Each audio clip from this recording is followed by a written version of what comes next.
لن تتوقعوا ما يمكن أن يحدث بقطعة تفاح واحدة. ابدأ بتقطيع تفاحة ناضجة. قطعها إلى شرائح دائرية، ليست رقيقة جدا ولا سميكة جدا. بعد ذلك أزل اللب باستخدام قطاعة بسكويت صغيرة. الآن قطع 300 غرام من عجينة الباف باستري. قطعي عجينة البف باستري إلى 4 دوائر كبيرة، ثم استخدمي مقصاً لقص هذه الدوائر وإزالة العجين الزائد تماماً.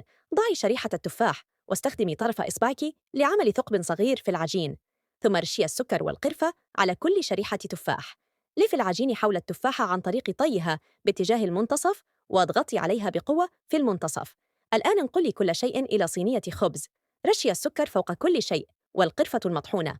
ضعيها في فرن مسخن مسبقاً على درجة حرارة 350 درجة فahrenheit لمدة 15 دقيقة. والنتيجة شيء يفوق الخيال. جربوها بأنفسكم وستجدون الجميع يسألكم عنها.